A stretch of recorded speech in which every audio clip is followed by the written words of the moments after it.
กัดเย็นนั่นเหมือนนั่นเนาะจังว่าไม้หนึ่งโลมีสามิกาหยันไม้สองโลมีกรรมสกราหยันไม้สามศึกษานูโลมีกาหยันว่าโลมีหยันนั้นหูศึกษาโลมีหยันหูศึกษาว่านั่นมัน要ดีศึกษาสี่ป้านั่นน่ะในโลกาลงในเนี่ยมัน要ดีทุกขศึกษาสมุทัยศึกษามรรคศึกษานิโรธศึกษาที่เลยหูศึกษาสี่อันนี้แต่ว่า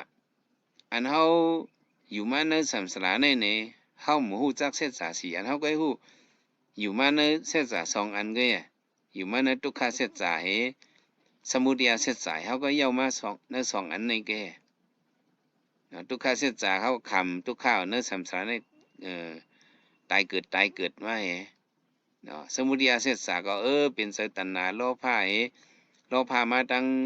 ตาเฮตั้งหูตั้งคูนังเฮตั้งศพเฮตั้งตัวเฮโตซาก็มันมาตั้งตาเฮตั้งหูตั้งคูนังตั้งศพตั้งโตตั้งใจ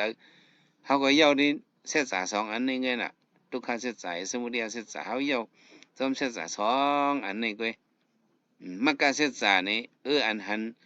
เฉพาะเป็นลู่ๆเนี่ยเดี๋ยวสมาธิที่กว่าจะเนี่ยหันเฉพาะเป็นลู่ใส่เสมันแม่นี่หันโตขันธาเป็นลู่ๆเป็นมรรคศึกษาในเฮาหยามาพระป่นกว่าหลายสู่หลายป้าก็เฮาหยามาศึกษามรรคศึกษาในเฮาละเอียดมาเฮาก็คำกึลกูในสัมสาต่อถึงวันเหมือนในเนี่ยตึกเลยเท่าติ๊กๆเนี่ยมันใครเท่าก็เลยเท่ามันใครตายก็มันใครเจ็บก็ตีเลยเจ็บมันใครตายก็ตีเลยตายอยู่ในกว่าในสมุทัยศึกษาลงในก็พังเฮามีแมกกาศึกษาเฮียงเฮาฮู้เซแมกกาศึกษาในเฮาค่าซ่าเฮาก็มีเหตุการณ์ลำขินในกองหลังจ้างให้เฮาขามผัดกองหลังจ้างเฮานั่นน่ะมิวตะลามันได้มาสู้เฮามันซื่อแหละบ่มูซามันสองได้มาสู้เฮาในเฮาหลบปองใจเฮาหลบมูซาตะลาเนี่ยบ่เฮามูซามันจังได้มาสู้เฮาแล้วมีแมกกาศึกษาเนาะเฮาได้เลยมาเขาบังตะลาเฮามาเข้าบังตะลานั่นก็บ่มีเสียสมานว่าเฮาก็เฮ็ดเอาหางขอหางกุยเฮามันไหลพระเป็นเจ้าสังลาดว่าเฮียงเก่าปากสิไปสองปอกในพระเป็นเจ้าสั่งที่เหตุการณ์ตะลาในหรือไรหาเสียสมาลีนะพระเป็นเจ้าสั่งซึ่งในในตะลามันเจ้าฮอมาในกะ40ไป5วันนี่มันเจ้าสั่งในหาสลาในเป็นเปิงลงมันว่า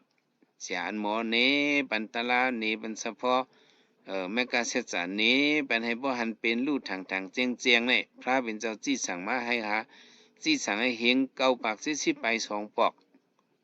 หาเสียลีนะว่าพ่อมียาเสียลีในเหตุการณ์ตราว่านั้นมันถึงเลยตื้อตังมันน่ะจังพิษจังเปิงตั้งก็เฮ็ดเอาหังขอหังกุ้ยว่านั้นก็มันแม่นห้อยแม่นตั้งมันก็จังแปลกๆเปิงเฮก็ก็หันนำมิกลงหันพระมินยาหันตามินหันผีลงว่าหันผู้เพิกผู้สู่ต่อว่าจังนั้นก็ยุ่มเส้นนั้นไว้แล้วก็เปิงตั้งมันน่ะเข้ากับสมถะก็เปิงตั้งมันนี่ก็เป็นก้นหย่องก้นมาก็เฮใครว่าหังว่าวีลงก็เฮก็อันนั้นก็พิษเปิงแต่ว่าหาเสียสมาลีแต่นี้เลยแมกกาเสษาหน่อยนั้นเนี่ยเพราะอะไรแมกกาเสษาก็หูหันตะลาสีมักสีโผกว่านี่ก็มันก็นิโรธาเสษามันก็ไหลเอาน่ะพอเมื่อเขาดึกคัดเจอแมกกาเสษานั่นก็เขาหันเฉพาะเป็นรูนี่ก็โลภะโทสะโมหะจังได๋พอเมื่อเขาอยากด้วยขันธ์ถ้าเขาเป็นรู้ๆอยู่นั้นนี่ก็เป็นจังหยาในเจอเนาะจมหันเป็นรู้สารพินสดจดเส้นสันสิ้นลงกะดังโดดดังคิงเจ้าเฮาก็นิมจอมเฉพาะยุคตะลาลู่เหลียวเรียกไหลเวทนาตะลาลู่เหลียวเรียกไหลเสืออ่อนเฮาลู่เหลียวเรียกไหลเฉพาะตะลาลู่เหลียวเรียกไหลเฮาหันหนูจังนั้นสติปัญญาสีป้าหันเฉพาะเป็นลูกกว่าวันนั้นเนี่ยก็เจ้าก็กาเย็นอันนั้นก็เฮาเป็นคณิกานิกปานนั้นน่ะจะเฮากัดเย็นก็1แก้ว1กำลูกที่คณิกานิกปานนั้นมันจังได้เข้าสู่สันตตินิกปานทาวรนิกปานมันจังได้เข้าสู่ล่ะแมกกาศึกษาเนี่ยให้บ่ฮู้บ่หันนะเฮาย้อนสู่เอาได้มันไหลนะย้อนสู่ให้เขาคามีหยันแมกกาศึกษาสิกรรมคาเนี่ยมันไหลหรือไหลภาวะที่ไหลเพเตือนเอา พุทธภาษาเฮานี่อันเฮาย้อนสู่อำไลนี่อันเฮาย้อนสู่นิกปานนี่มันไหลมันเป็นอุปนิสัยลองตั้งอันไกลมันนี่ได้ก็มันสิส่งปันเฮาอะยามใดเหลียวเฮามาญาเกิดเป็นโกนมาญาในศาสนาพระเป็นมาญากับปันวิปัสสนาวิมุตติอยู่กาในอุปนิสัยอันเฮาเลยย้อนสู่มาว่าให้เลยหูหันมักตราโผตราเนี่ยอันนี้เอากรรมอันนี้ส่งมาปันเฮากรรมสกตาญาณกรรมสกตาสมาธิที่กรรมว่าห้องวันหลังเฮาส่งปันเฮาฮอดมาถึงที่ปันเป็นโกนนี่ออกใจซ้นปันเฮาให้เอาเลยมาถึงฮอดเตียนใครเหตุการณ์ตลาดทัดเฮาเหมือนกันเฮามา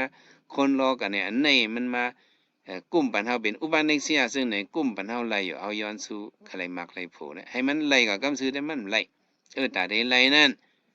ตีเลยเพเตินหยันมันเมกะเสสานวันตีเลยไว้สถาวิทยาสติสมาธิปิญญาเลยคัดเจอตัวเผยตัวมันคัดเจออยากด้วยขันเท้าเป็นลู่ๆแต่เลยหู้จังไหนมันจังได้จังไรพุทธภาษานี่อันเฮาย้อนสู่เอาว่าอันเฮาเฮ็ดมาวนเวียนจังนั้นให้มันหายเนี่ยอันนี้มันหายเลยย้อนสู่ไหนในเป็นอันไหนย้อนสู่ให้วนเวียนเฮาหายอันเฮาเลยเฮ็ดเบิกมาจังไหนให้มันหายกว่าเนี่ยมันหายป้อมเอาตัวขันธาสายเต้นป้อมเอาหยันสายเต้นเนี่ยมันหายเลยซ้ำย้อนสู่เอานิกปานนี่ก็มันไหลมันได้ส่งมาปันหิมหอมนั่นหนูก้อยกะอุปนิสัยลองตั้งไก่มันได้ส่งมาปันไหลก้อยกะตัวเจ้าเก่าตัวเล็กคัดเจอเฮแหละเพเติ้นหยันหันเป็นลู่ฮู้แจ้งเฮียงยศโมดเหียนยอมังหยันพวกหยันนี่มันจังได้ไหลก้อยกะบ่เฮ็ดกามสิซื่อสิมีให้ย้อนสู่วนเวียนนี่แหละซ้ำไหลนี่ย้อนสู่ให้เลยเป็นวนเป็นเวียนไหลเฮาหลู่หมอกอันนึงเราให้เขาใครเลยเป็นนั่งผีเป็นเฮาหลู่เขาซ้อมพักซ้อมให้เขาเลยมวดจำป่วยเมืองผีนะย้อนสู่มีในซ้ำไหลพุทธภาษานี่ลองเลยกรรมสกตาสมาธิที่นี่นะกรรมสกตาญาณนี่ย้อนสู่จังไหนได้ไหลด้วยเหมือนจังนั่งมาลาปารีนั่นแหละมันนั่งอยู่ที่เมืองผีก็ตึกปิดหมอบให้ก็เพราะว่าผีมันเสียงไงก็ลงมาเตะสันติเมืองกวนมาเป็นนางยิงไหลมาอายุ16เตะหน้าหอโตเฮิรนมีลูกสีเกาะแต่กันมันนั่งต้องจัดก่อนวันหลังมันเป็นคนต้องจัดมันเป็นนั่งผีมาว่ะมันก็ลงมาเตะเมืองกวนมันก็จะจับขึ้นเมืองผีมันนี่ก็ใครมือจูดิคนผีมาลาปารีเนี่ยมันนางมาเฮ็ดการเวียวิสาสังขาเขาน่ะตมเขาซ้อมพักซ้อมให้เลี้ยงรู้มันนางย้อนสู่หังให้เขาเลยขึ้นฮอดเพียวดีโพกับคนพี่มาลาบาลีเสกำเขาหักมันน่ะในเหตุการณ์กู้สวยเลยย้อนสู่ในถึงที่มันนางกึ่งกลางคึกคักตายกว่านี่ก็ขึ้นเพียวเมื่อขึ้นดีคนผีมันตึกมีอยู่ในโซนหมอกนั่นน่ะย้อนสู่เอา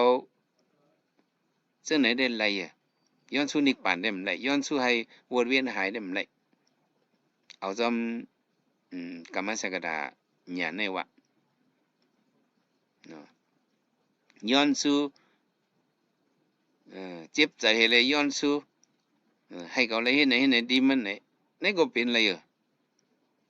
ไหนก็เป็นไรย้อนสู่เอาวนเวียนอะไรเหมือนซึ่งว่ามีน้อยมีหลวงที่ในธรรมปตานั้น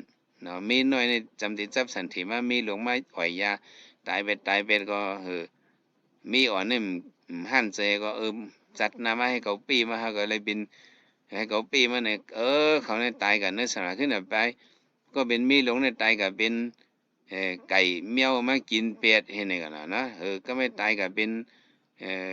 ตึงกลาง20,000เนี่ยก็ก่อนเป็นมีน้อยเนี่ยก็เป็นผีลู่ให้กินเป็ดในเจ้าไหนย้อนสู้ให้ไรเป้ปูนกันเจ้าไหนอากุศลเจ้าไหนก็ซ้ำเฮ็ดแกก็มันก็ย้อนสู้ไรเนี่ยนี่เป็นกรรมสกตาแหละเนาะจังว่า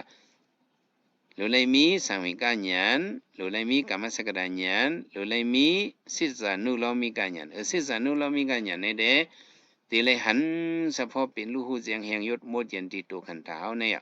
แต่ที่หูหันเจ้านั้นเนี่ยก็เขาตีเลยอิงปึงเสียสมาลีเสียสมาอันหมอจีจำเนปันว่าลองในเป็นยุคตะลาในเป็นนำตะลาในเป็นขันธาอายนาทัดในเป็นเฉพาะเป็นลูกในบนห้องซึ่งในยุคตะลาเป็นในนำตะลาเป็นในอันนี้มันเป็นพื้นฐานมันแต่ได้เลย เสษานุเรามีการหยันนั่นเนาะในบ่ถึงวันมันมาเฮาเดี๋ยวเลยถือซับเลี้ยงนี่กันลองเลยหยันตะลานี่ก็จะได้ขึ้นซับเลี้ยงนี่บันกว่าอยู่สั่งต่อเจิงคือก็ได้ขึ้นซับเลี้ยงบันภูเขาตะลาเขายอกี่เขากว่ามื้อในเด้เฮาใครว่าบ่เคยเป็นพุทธภาษาเสร็จๆอันนั้นติเลยมีสังวิกัญญัติหมายหนึ่งติเลยมีสังวิกัญญัติหมายสองติเลยมีกรรมสกตาญญัติหมายสามติเลยมีศิษานุโลมิกัญญัติศิษานุโลมิกัญญัติบ่มีญาณสามอันนี้เด้เลยว่าเขาเป็นพุทธภาษาเสร็จๆยะเนาะป้อมไปมีญาณสามอันนี้เด้มันตึกเขาเป็นพุทธภาษาก็ตึกเป็นชื่อเสียงมันก็เป็นน้ำมัดบ่งตีนเฮาก็เป็นน้ำแคบหมายผังเฮาก็น้ำบัดลำโหจาเฮาไหนมันไปเป็นเลยพุทธภาษาเสร็จๆแต่ได้เป็นพุทธภาษาเสร็จไหนที่เลยมีสังวิกัญญัติกรรมสกตาญาณที่เลยมีศิษานุโลมิกัญญาณปึงลงมันเด้ศิษานุโลมิกัญญาณเนี่ยญาณหันเป็นรู้ฮู้แจ้งแห่งยศหมดเย็นอันนี้เพราะเฮาหันเป็นรู้สุดบางญาณผู้ญาณผู้เฒ่าในเขาเป็นสั้นอริยะแลเขาเป็นพุทธภาษาเสร็จๆยาวมันเพียงปึงเอาตายกว่าจัดนาก็มันดึนเป็นพุทธภาษาต่อบ่ฮอดถึงนิพพานยาวในจังว่ามันนี่